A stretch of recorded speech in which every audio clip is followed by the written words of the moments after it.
Dear viewers, আজকে রান্নাঘরে হবে দারুণ মজাদার ঘরোয়া স্বাদের চিংড়ি মাছের মালাইকারি। একদম পেঁয়াজ রসুন ছাড়া, কিন্তু স্বাদ হবে অসাধারণ। প্রথমে নিয়ে নিচ্ছি 1 কেজি পরিমাপের বড় চিংড়ি মাছ।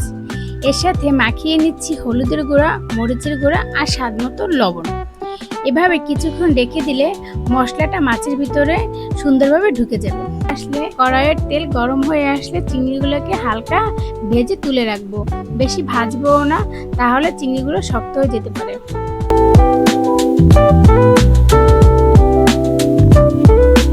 এখন আমি কড়াইতে দিয়ে দিচ্ছি 2টা এলাচ, অল্প পরিমাপে কাঁচা জিরা, এবং জিরাটা যখন ভাজতে ভাজতে কালো হয়ে আসবে তখন আমি ওর ভিতরে দিয়ে দেব আধা কেজি পরিমাপের গরুর দুধ। এবং দুধটা দেওয়ার পরে আমি 1 চামচ পরিমাপে হলুদের গুঁড়া, 1 চামচ পরিমাপে মরিচের গুঁড়া, স্বাদ মতো লবণ দিয়ে দুধটাকে একটু নাড়াচাড়া দেব এবং এর ভিতরেই দুধটা দিয়ে ভালোভাবে মিশিয়ে নিন। এতে গ্রেভিটা হবে একদম ক্রিমি আর মোলায়েম। তারপর ভেজে রাখা চিংড়ি মাছগুলো দিয়ে ঢেকে রাখুন কয়েক মিনিট। দেখবেন ধীরে ধীরে তৈরি হয়ে গেছে দারুণ রং আর ঘ্রাণের মালাইকারি।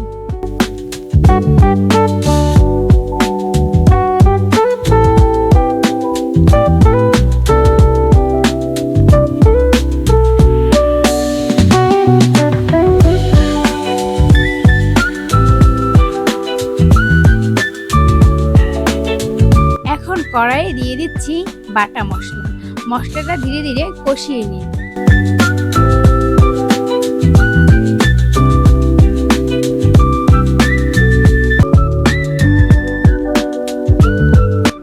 দুধ দেওয়ার পর গ্রেভিটা হবে একদম রেস্টুরেন্টের স্টাইল।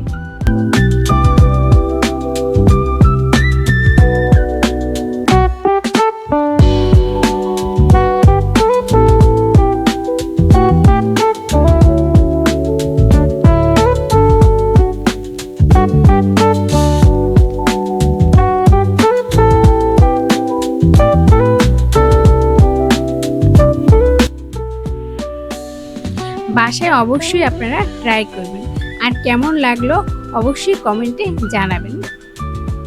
গরম ভাতের সাথে এই চিংড়ি মালাইকারি হলে আর কিছুই লাগে না। ভিডিওটি ভালো লাগলে লাইক, কমেন্ট আর শেয়ার করতে ভুলবেন না। ধন্যবাদ।